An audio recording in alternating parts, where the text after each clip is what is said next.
যে আরেকটি ইকরাও যেন বিদায় না নেয় এই দুনিয়া থেকে। একটি বাচ্চার মা, একটি ছোট্ট বাচ্চার মা, নিষ্পাপ বাচ্চার মা যেন কখনো বিদায় না নেয়। এখানে আমরা অনেক মেয়েরা আছি যারা সোশ্যাল মিডিয়াতে কাজ করি, অনেক পেছনে আমার অনেক আপুরা আছেন যারা আমাদের এক ডাকে এসেছেন, যারা অনেকে হাউসওয়াইফ, বিজনেস করছেন, যারা সোশ্যাল মিডিয়ার সাথে যুক্ত না, কিন্তু তারপরও ইকরা আপুর পরিবারের সদস্য না হয়ে ইকরা আপুর বন্ধু বান্ধবী বা কখনো হয়তো ইকরা আপুকে সামনে থেকেও দেখে নাই, তাই না? এরকম অনেকে আসছে যারা ইকরা আপুকে কখনো সামনে থেকে দেখে নাই। যে পেছনে আমাদের অনেক বোনেরা আছেন যারা দূর দূরান্ত থেকে আজকে আসছে রোজা রেখে শুধুমাত্র ন্যায় বিচারের জন্য। এবং ইকরা আপুর মার সাথে যাদের কথা হয়েছে এখানে অনেকেই আছেন। ইকরা আপুর মা একটা কথাই বলেছে যে আমার মেয়ে আত্মহত্যা করার মতো নয়। একজন মা জানে তার সন্তান কেমন। একজন মা যেহেতু স্টেটমেন্ট দিয়েছে যে আমার মেয়ে আত্মহত্যা করার মেয়ে নয়, এটা হত্যা করা হয়েছে, তাহলে এটার একটা সুষ্ঠু তদন্ত আমরা চাই। আমরা মেয়েরা একটা সুষ্ঠু তদন্ত চাই, যেটা আত্মহত্যা না হত্যা। এটা এক নাম্বার টপিক।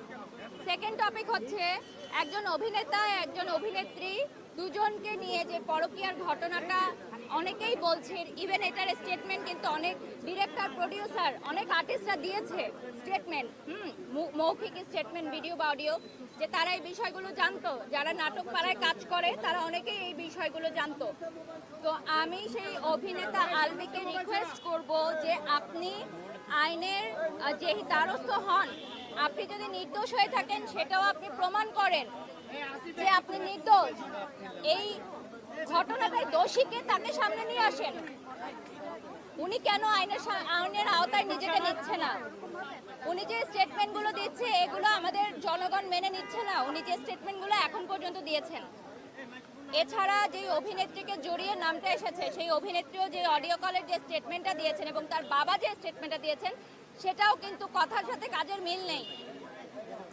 ঠিক আছে, তাহলে আপনারা আইনের দ্বারস্থ হন। আমরা আইনকে শ্রদ্ধা জানাই।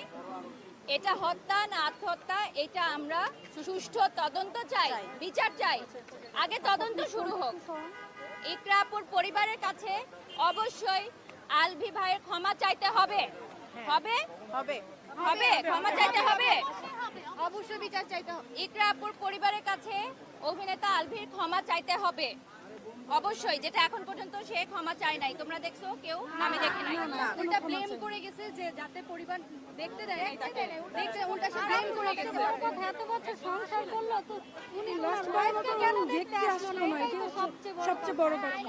এখন ইকরা আপুর এই জিনিসটাকে আমরা আমাদের সামনে দেখতে আমরা বিশ্বাস আমরা ওদের বিশ্বাস করতে পারি না। এখানে আমার বেশি বলার নাই।